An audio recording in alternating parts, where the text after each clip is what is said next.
Scream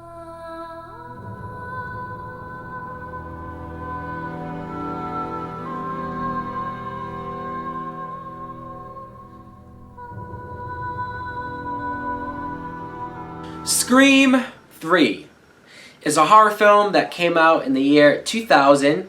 It's the third in the now trilogy of Scream movies, once again directed by Wes Craven. And the plot this time around is we see Sydney, once again played by Neve Campbell, and she's trying to live her life. She's living her life off the grid, in a sense. She's moved out to the middle of nowhere. She has this job where she takes phone calls from people in crisis, and she's trying to live. But while that's going on, there is a new Stab movie being written. It's in production. But it quickly gets shut down because the Ghostface killer is back, and he's killing off the actors one by one because eventually he wants to get to his main target, Sydney. Now, what I think of Scream 3 is, I don't hate this movie. I don't.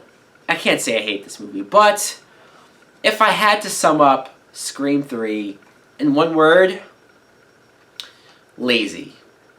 This movie is lazy in every sense of the word. Let's start with the beginning, though, because the opening scene, I admit, is the best part of this film. We see Cotton Weary, played by Leah Schreiber, and he's on the phone driving home. He's complaining to his agent about how he's doing a cameo in this low-budget horror movie. He's above that, all this stuff. He gets another phone call from the killer, who basically says he's at his house and he's about to kill his girlfriend. So him rushing home and the miscommunication between him and his girlfriend, and then they both get killed. Cotton Weary gets killed right at the beginning of the movie. The first time I saw this, that shocked me. It surprised me because, sure, he had a minor role in the first film, but the second film, he was a major player. He was a big part. He was a big character of that film, and sure, this franchise has proven that it's not afraid to kill off main characters, but I just wasn't expecting him to get killed off that early, so the movie gets props for that.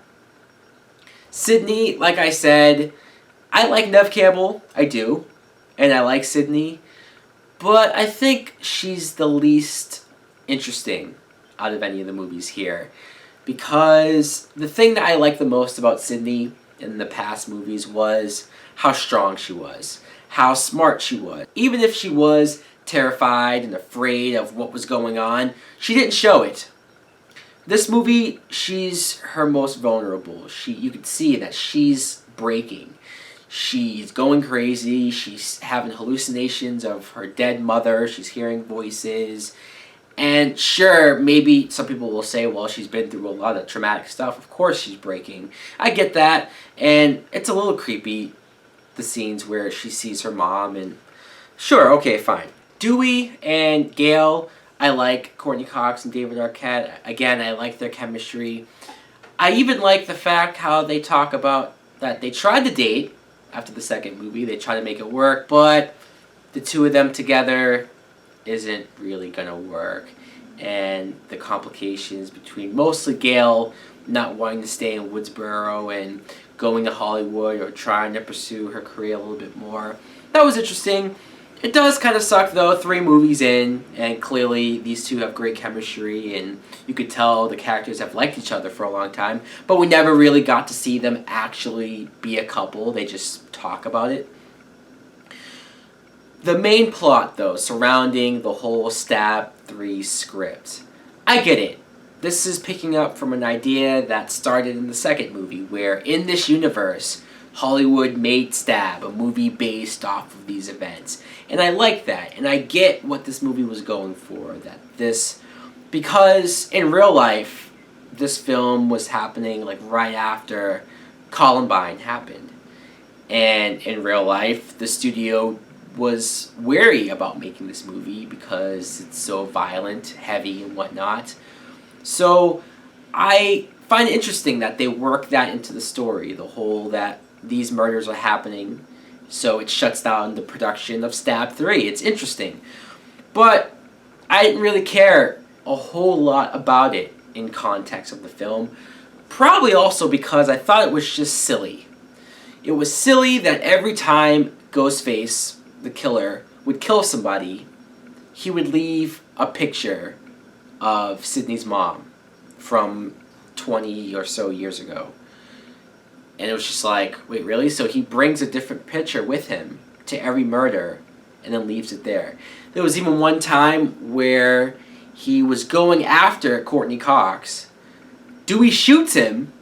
He rolls under the car, but he left a picture there as he was, I guess, rolling out of the way. And it's like, wow, that is so forced. And I do not care about Sidney's mother's backstory or her past in Hollywood, that she was taken advantage of. She tried to be an actress and it didn't work out, and she changed her name and blah blah blah. I don't really care at all about Sidney's mom.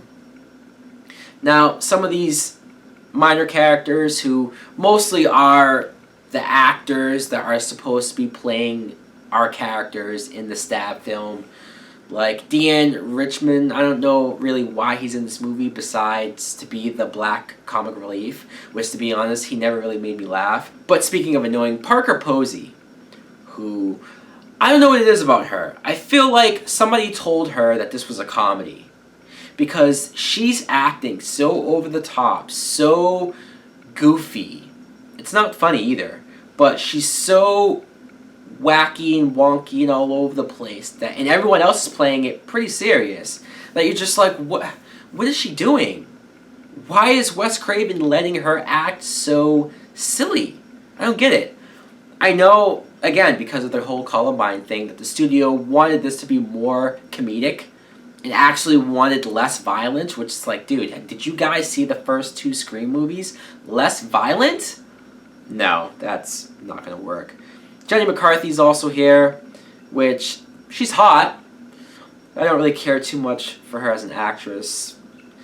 She's a hot blonde who has to have the scene where she gets chased by the killer, because again, that's rule number 7, I think, in Scream movies. It was cool to see Lance Henriksen as the movie producer. That was cool. And Carrie Fisher as an actress that everyone thinks looks like Princess Leia. I thought that was pretty funny. The Jay and Silent Bob cameo, though, that just made me go, wow. It almost makes me throw my hands up and say, okay, the comedy in Scream, you can't be that blatant with it. The reason why the first 2 movies, especially the first movie, worked with comedy is because it was self-aware, it was smarter, and it was more funny in the sense that, alright, it's a situational thing, or it's characters reflecting or reacting or just being self-aware of how horror movies go and then pointing that out. That's what made it funny. Not just having fictitious characters from another movie in your movie. I'll never understand why Wes Craven thought that was going to work. Randy, his cameo, Jamie Kennedy, the moment where his sister comes in and shows Sidney and everyone the videotape that he made, just in case he died. A little convenient, but still, it was worth it to see him again and hear him talk about what a trilogy is and how nobody's safe and how the past is going to be affected, which I guess that's going to set up my biggest complaint about this movie. But before I get there, I also need to mention Roger Jackson, who voices Ghostface. I want to mention him because he's one of the shining things about this film. His voice throughout all of these Scream movies are so creepy, so memorable. I love this guy's voice. I wish I could go online and find like the voice box that has that voice.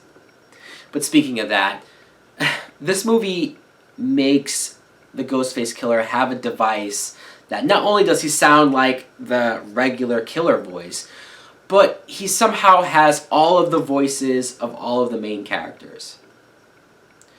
And that's mostly there just to play mind games with everyone, and so the killer can call somebody, pretend to be somebody else, but it's really a trick, and all of that's just too confusing. It's too over the top. I can't buy that there's a device out there that can just have the voices of these actual real people in this situation. It's stupid.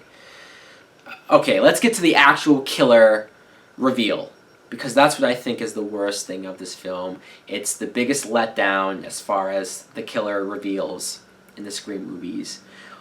It's this guy Roman, who was the director of the Stab movie. He reveals that he's the long-lost half-brother of Sydney that she never knew about, that her mother in her past escapades had him but gave him up and gave up that life, so he felt neglected, rejected, and wanted to get revenge, and he, I guess he's the one who really killed the mother, even though I'm pretty sure the first movie establishes that Billy did it.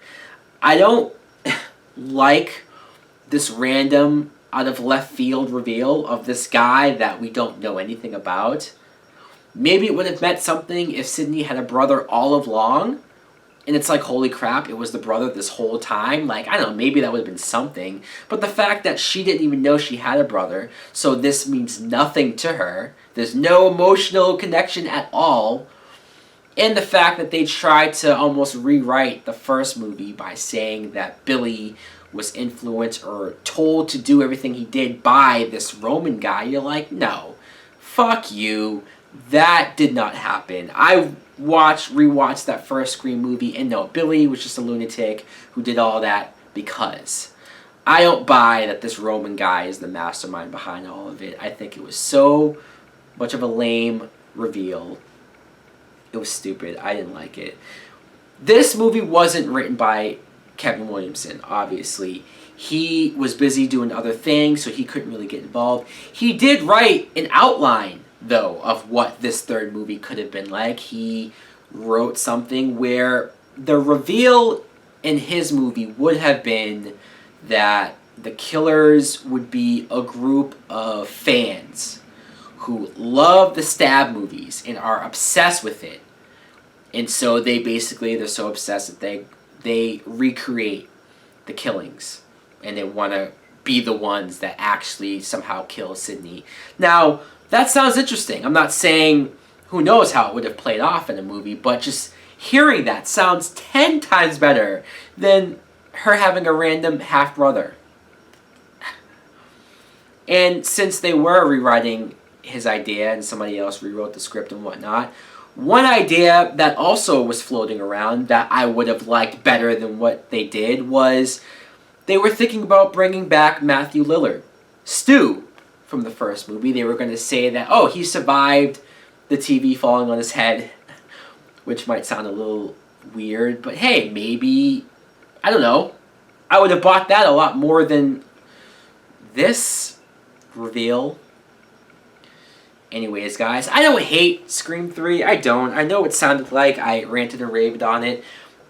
There are things that I like about it. There's some kills that I like. There's some creepy moments with the Ghostface killer. Obviously, I like my main character, Sydney, David Arquette, Courtney Cox. I even don't mind Patrick Dempsey, who's randomly here. It's just, I don't know, I feel like the story, the plot, the reveal, a lot of the main core things in this third film that was supposed to tie everything together, wrap up a whole trilogy, was pretty underwhelming, pretty disappointing, at least to me. Guys, let me know in the comments below, what do you think of Scream 3? Thanks for watching. Like and subscribe. Later!